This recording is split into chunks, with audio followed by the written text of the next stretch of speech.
Hey Mindy, this is Joseph Vickers with Blackbird Roofing. Thank you for your trust and for letting me get on top and do an inspection. So we're looking at these are called sun tunnels. They're similar to skylights, but sort of a different approach. Pretty cool, and they're not in bad condition either. So there's maybe it's either a hail strike or a bullet strike, I'm not sure, but it doesn't look like they're compromised to where they'd be leaking. So I'm not really sure, and it looks like there's been a repair that's been done in the area before, and I'm not seeing any nail pops or any really super obvious places where it could be leaking. So what I'm thinking, where it's probably coming in is probably under this valley somewhere.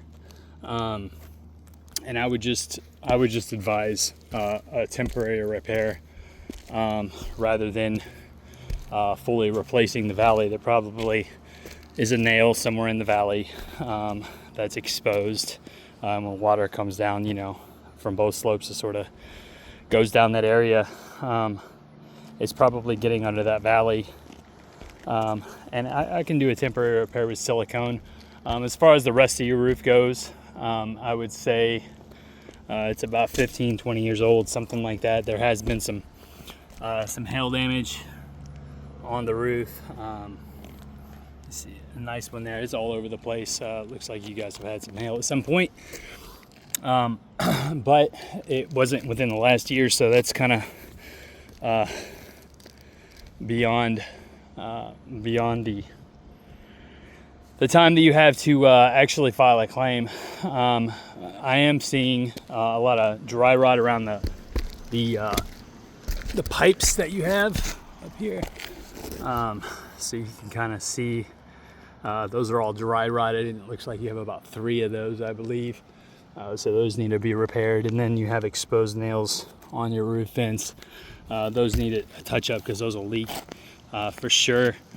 And then this valley is probably the problem area. The problem with doing any kind of repair where you pull up any shingles on this roof is the age and the brittleness of the shingle. It's kind of it's almost impossible to actually pull up shingles without damaging the surrounding area. So yeah, that's probably why they use the glue there. So any kind of repair that I do is, and you can kind of see like asphalt just kind of comes off, and whenever I'm separating the bonds on these shingles, it damages the surrounding one. So whenever you do a repair on a roof that is this old and this brittle, you kind of incur damage while trying to fix the existing stuff. But you can do temporary repairs. They're just not as they're just not as sound and thorough and proper. So that's what I'd advise. I don't see anything obvious like nail pops or anything like that, cracked domes or anything like that. So I would assume that it's probably coming from this valley area. It could be coming, technically it could be coming from one of those pipe boots and coming down the slope, although that's a pretty far distance. So your most obvious culprit is probably the valley. I'll come down and I'll talk to you a little bit more about what my suggestions. Thank you for calling me, and you can find me on Google by Googling Blackbird Roofing Louisville, or you can look at my website, blackbirdroofing.net. So I'll see you downstairs.